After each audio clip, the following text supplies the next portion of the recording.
So, Fáilte. And welcome to our painting series. We're going to kick off today by talking about color.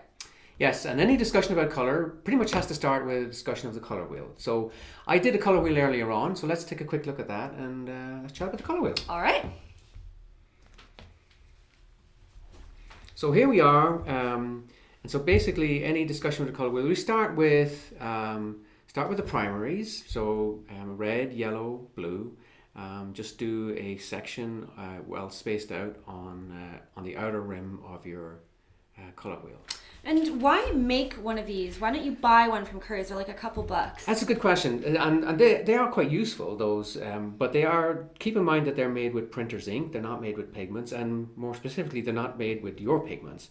So I do think this is a useful exercise for anyone to engage in, and not just once too. As you change your palette, it's always a good idea to kind of try out your colours on a wheel. So I think it's something that everyone should do several times in their career. This orange is looking quite red on the monitor, but it is an orange. But it does bring out a good point that, as I said, learning to understand the strength of your various pigments is a big part of the learning curve with the colour wheel. That's a really nice chartreuse green you've got going on there, very buttery. You're using a knife, or do you use a knife for this whole color wheel? Well, I did, and I think it's a easy way to lay on paint, and it's a good way to get pure pigment. Okay. You know, one wipe of the knife and it's completely clean, whereas brushes can build up color. So it's just messy. A nice, fast way of getting color down. Yeah. So as you complete the outer ring, you're basically now, you've got your primaries, red, yellow and blue, and your secondaries, orange, purple and green. I should mention that there's a little bit of white added to the blue just so you can see into the colour. That doesn't change the colour as such, it just makes it easier to see.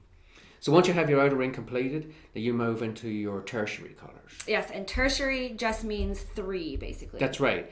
So what happens is, think about it this way: if you pick any colour in the outer ring and you look directly opposite on the wheel, you're going to have a primary being mixed with a secondary. So you're getting 3 colours in the mix all the time. These are obviously going to be more muted colours, but they still can be very beautiful. This robin's egg blue that you get from mixing a cobalt blue with a little bit of orange can be very beautiful and very versatile, very useful. Similarly, taking a purple, mixing a little bit of lemon yellow or something like that into it can get you some beautiful greys. So you're always adding the opposite color. Yes. To get your tertiaries. Yeah. And I do say to my students very often that you should try to avoid ever using the word grey, because it's a bit of a cop-out. Mm-hmm. Always think of the colours that you're looking at as being either a muted red, a muted yellow, or a muted blue. Beige would be the same. Yeah, that's right. Those are all words that basically are verbal cop-outs when people just can't decide what colour they're looking at. And then as you work in, this looks black, but it's actually not pure black. It's just a mixture of some of the colours that are in the palette. And just carrying on with these. It's looking pretty messy. It's a little bit messy. The point of it isn't really to have a geometrically precise colour wheel. It is more a learning exercise to understand how your paints function and operate. Right. So you don't want it too out of control, but there's really no benefit in having it overly neat. Enjoy the process. Mm-hmm.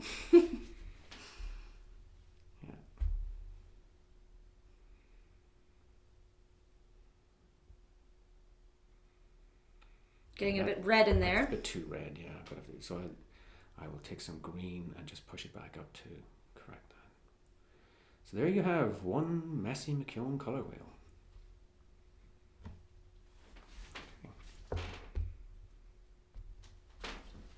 So that's the colour wheel. Now, we didn't really talk about pigments, but it's probably useful then to think of that colour wheel in terms of the pigments that you actually have.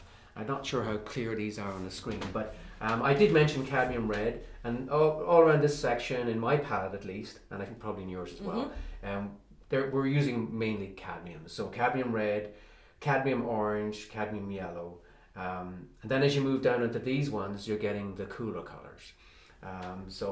Again, I don't know, Aisling, if you have used the same, but I have a lemon yellow here, which if you look at it, has a kind of a slight greenish tint to it.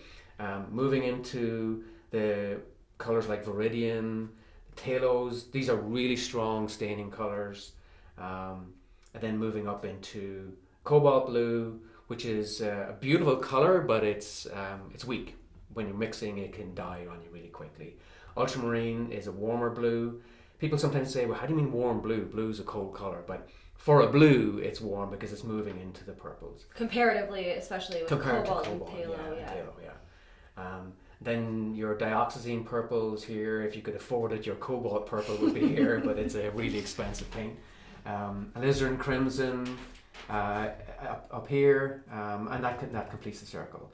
I don't, in my palette, I don't have earth tones. I think you do, Anna. I do. You have a few. So what do you use? Yellow ochre? Yellow ochre, yeah. Little burnt sienna too. And a burnt sienna, which would be kind of here somewhere, right? So I don't have tube earth tones, but I have nothing against them. I just never really found the need for them. You can mix them on your own. You can, and you use a black. I do. I use a pure ivory black. The Prince of Colors. I don't usually, but I have no objection to using it. I prefer to use a mixture of colors so that I understand what's in them. So if I want to come out, if I have a really dark color, it might look black, but I know what its constituents are, so I know if I need to come out on the cool side, I come out with a greenish tone, whatever. So that's why I like to mix the color rather than using tube black. So there you have it. There's the color wheel. All right. So next section we will talk about complementaries and see how they can play off each other to get a real oomph out of your color tones. We hope you enjoyed this video. Don't forget to hit the like button and subscribe to our channel to keep up to date for future videos. And any comments, put them in the comments below, and we'll try to answer as many as we can.